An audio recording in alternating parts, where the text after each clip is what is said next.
So there's a very interesting discussion going around social media right now in regards to the current state of Dragon Quest and Final Fantasy.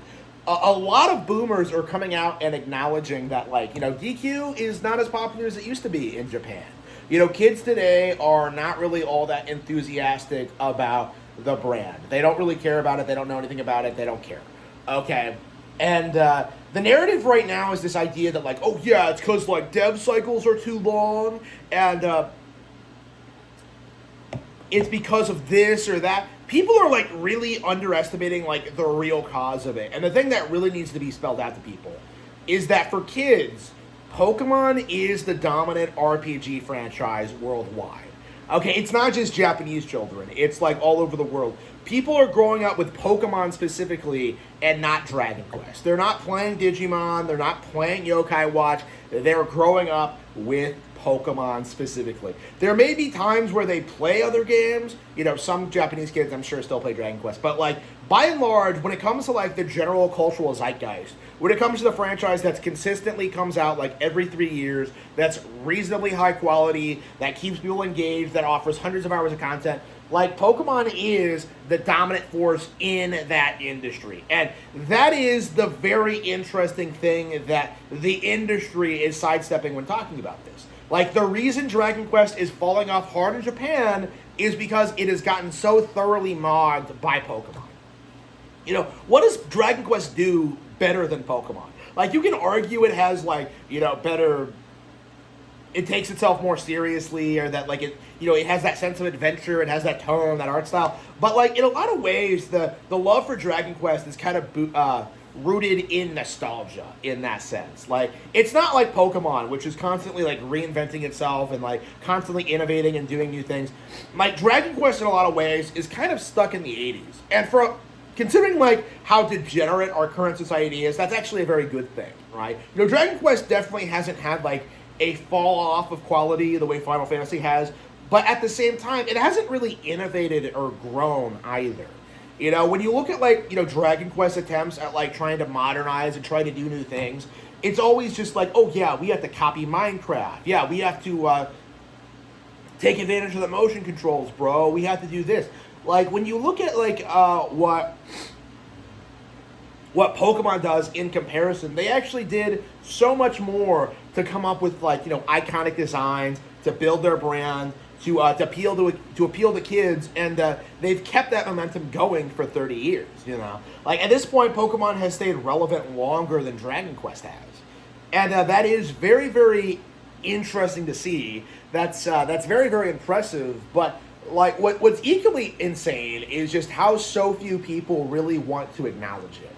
Pokemon is, like, the biggest brand in the world now, and yet we're still in this weird phase where, like, the masses don't want to admit it. Like, I saw this, like, top 100 most popular cartoon list of all time, right? And it's like, oh yeah, number 1 is Mickey Mouse, and number 2 is Bugs Bunny, and I just immediately started laughing at it, because the random fucking Japanese characters on that list, Hello Kitty, Goku, Pikachu, like, all of those are way bigger than that slot, okay?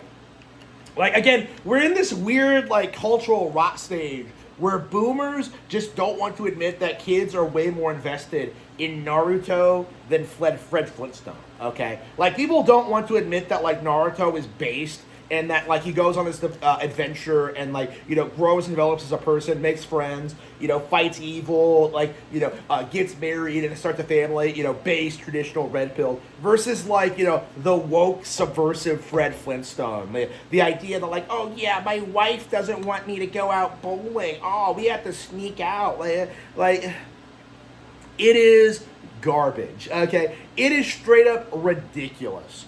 How awful Western cartoons actually are. Mickey Mouse was shit, Bugs Bunny was shit, We Bare Bears was shit, Adventure Time was shit, like, Avatar was shit. It's all shit, okay? Like, and Pokemon, like, it's so interesting seeing something like Pokemon, like, even, like, the original, like, Indigo League run of it, how it's still getting, like, new fans and viewers today.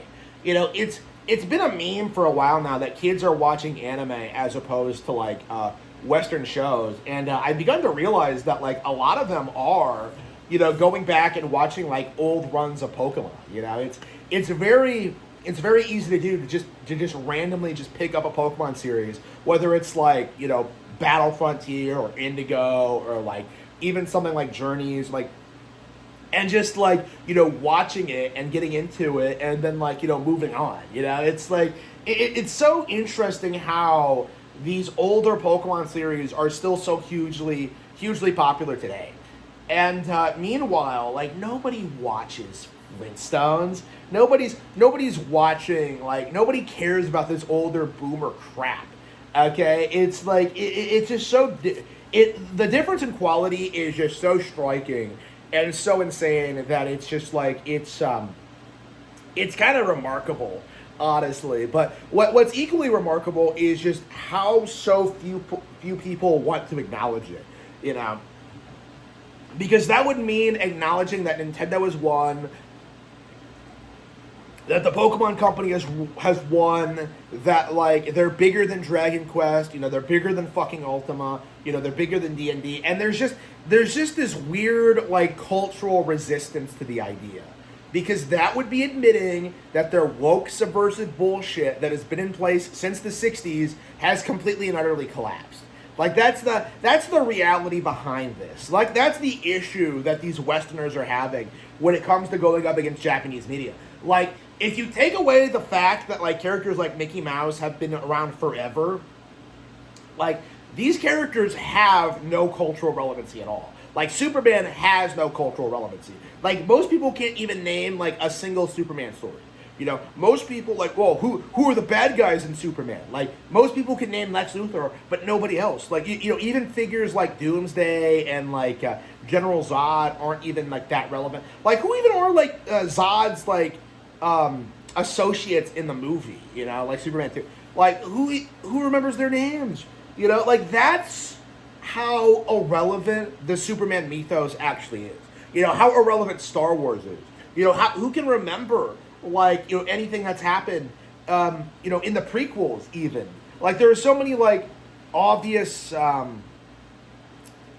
it's so remarkable how bad the prequels are and how so many people are, like, religiously defending them, while, like, Pokemon was, like, becoming big around the same time, maintained its relevancy, became bigger than ever, and yet people, like, write that off. It's embarrassing, and it has been for a long time. It is really, really odd to see how the community is just, like, bending over backwards to push these narratives, to keep up the illusion that, like, Pokemon isn't as big as it is. Like, I'm very, very interested in seeing at what point it becomes undeniable.